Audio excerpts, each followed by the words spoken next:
बिस्मिल्लाहिर्रहमानिर्रहीम। अस्सलाम वालेकुम। आप सबको BM यूनिवर्स में खुश आमदीद कहता हूं।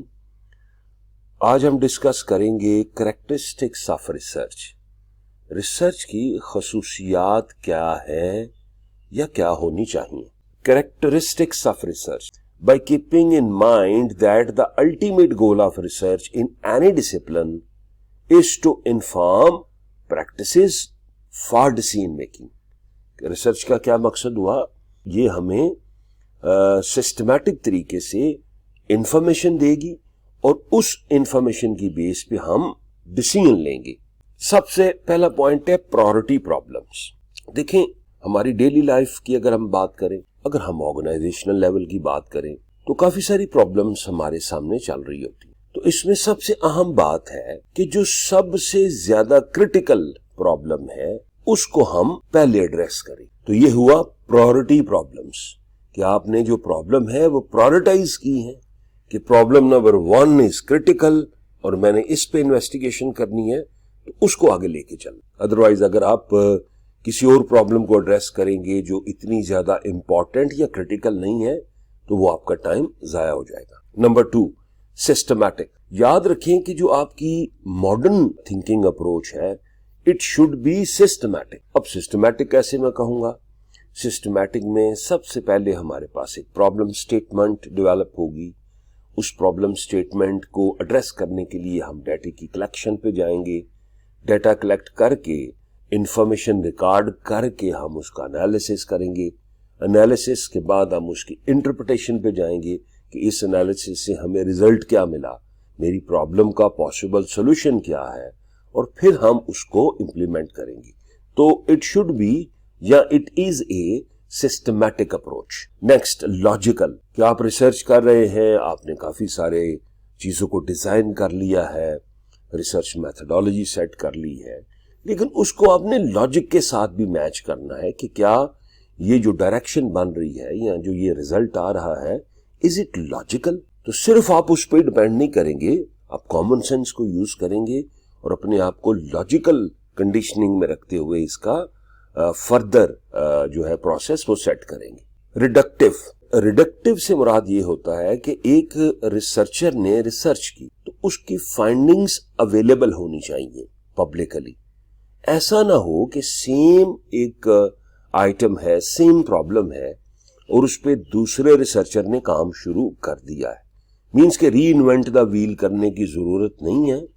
एक रिसर्च जब हो गई है तो नेक्स्ट रिसर्चर उसे रिसर्च आगे शुरू करे। तो ये उसी सूरत में मुमकिन है जब जो रिसर्चर है उसकी रिसर्च पब्लिक होगी। रेप्लिकेबल से मुराद ये है कि in a new environment and with a different subset. तो जो पहली रिसर्च है उसकी रिकन्फर्मेशन पॉसिबल होनी चाहिए। मिसाल के तौर पे एक हमने ट्रेंड लिया पोल्यूशन का। ओके, लास्ट ईयर ये पोल्यूशन थी, तो क्या आप इस साल उसी पोल्यूशन पे काम करके तो उसका नया रिजल्ट नहीं लाएंगे?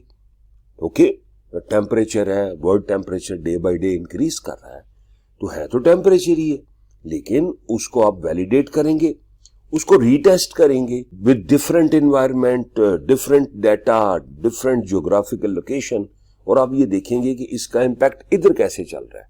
तो वो आगे मल्टीप्लिकेशन में जानी चाहिए, उसको रेप्लिकेट होना चाहिए with different environment and different subset groups. Next point, generative से मुराद ये होता है कि आपने एक क्वेश्चन का आंसर दिया। ओके, तो जब आप एक क्वेश्चन का आंसर देंगे तो उधर से ही नए क्वेश्चन अराइज होंगे, तो फिर वो नए एरियाज बनेंगे जिस पे आप रिसर्च करेंगे। तो it should be generative. Action oriented से मुराद ये है कि जब एक रिसर्च की जाती है उसकी फाइंडिंग्स जो है वो इम्प्लीमेंट होनी चाहिए और उससे आप रिजल्ट ले सकें। जैसे मैंने बोला शुरू में कि आपने जो डिसीजन मेकिंग प्रोसेस है अपना उसको स्ट्रांग करना है, तो उसके लिए आप रिसर्च करते हैं, तो it should be action oriented. Next point है इंटीग्रेटेड मल्टी डिसिप्लिनरी अप्रोच। ये जरूरी नहीं होता कि आप एक ही अप्रोच में काम करते रहें। जैसे ये मैनेजमेंट के डिसिप्लिन्स हैं, फिर इकोनॉमिक्स के डिसिप्लिन है डिफरेंट, तो इन दोनों का कंबो रिसर्च हो सकती है। अब आपका मैनेजमेंट है और आपका हेल्थ डिपार्टमेंट है, आप इसका कंबो बना सकते हैं। تو اس کو ملٹی ڈسپلنری ریسرچ کہا جاتا ہے. اچھا جی، پارٹیسپیٹری سے مراد یہ ہے کہ جتنے بھی سٹیک ہولڈرز ہیں وہ اس کا پارٹ ہوتے ہیں. مثال کے طور پہ پالیسی میکرز ہیں، وہ اس کا پارٹ ہو سکتے ہیں، لیکن عام کمیونٹی بھی اس کا پارٹ ہوگی، کیونکہ جو پالیسی گورنمنٹ لیول پہ ڈیولپ ہوگی وہ فائنلی امپلیمنٹ تو کمیونٹی پہ ہوگی. تو یہ پارٹیسپیشن کی ایگزامپل ہے. Relatively simple. اب جو ریسرچ ہے it should be simple, clear and easily understandable and easily implementable. تو ریسرچ کو آپ اتنا کمپلیکس نہ کر دیں کہ اس میں ٹائم زیادہ لگ جائے. تو جتنا آپ سمپل رکھیں گے، سسٹمیٹک رکھیں گے، اس سے ٹائم بھی بچے گا، اس سے کاسٹ بھی بچے گا. نیکسٹ پوائنٹ ہے کاسٹ افیکٹو. جیسے میں نے بولا کہ it should be cost effective. یا جو آپ اسٹڈی کرتے ہیں تو اس کا ٹائم ڈیوریشن آپ نے سیٹ کرنا ہوتا ہے.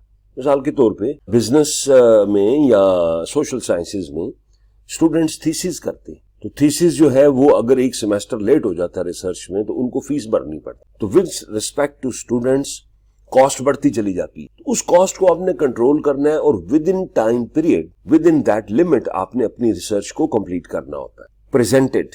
اب جب آپ نے ریسرچ کو پریزنٹ کرنا ہے تو اس طرح پریزنٹ کرنا ہے کہ جو بھی سٹیک ہولڈرز ہیں وہ اس کو آسانی سے سمجھ سکے. ادھر میں یہ کہنا چاہوں گا کہ جو اسکالر کی اپروچ ہوتی ہے یا جو اسکالر چیز ایک لکھتا ہے تو زیادہ تر اسکالر اس کو آسانی سے پک کر لیتے ہیں، لیکن ایک نان اسکالر ہے، اس کو آپ نے فائنڈنگز پریزنٹ کرنی ہے تو فائنڈنگ آپ اس طرح پریزنٹ کریں، اتنی سمپلسٹی اس میں لائیں، اتنی کلیئرٹی لائیں کہ ان کو آسانی سے سمجھ آ جائے. مثال کے طور پہ آپ پالیسی میکرز کو دے رہے ہیں کچھ فائنڈنگز، تو اس طرح لکھیں کہ ان کو سمجھ آئے.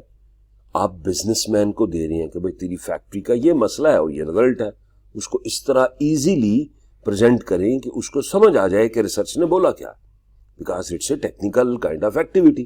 تو یہ ہم نے کریکٹرسٹکس آف ریسرچ دیکھی. تو جب بھی آپ ریسرچ شروع کریں، فار ایگزامپل آپ کی کالج کی کوئی اسائنمنٹ ہے یا تھیسز ہے یا ریسرچ پیپر ہے، تو ان چیزوں کا خیال ضرور رکھیں. مجھے امید ہے کہ آپ کو آج کا لیکچر پسند آیا ہوگا. کمنٹ آپ کر سکتے ہیں. دیکھتے رہیں. اللہ حافظ.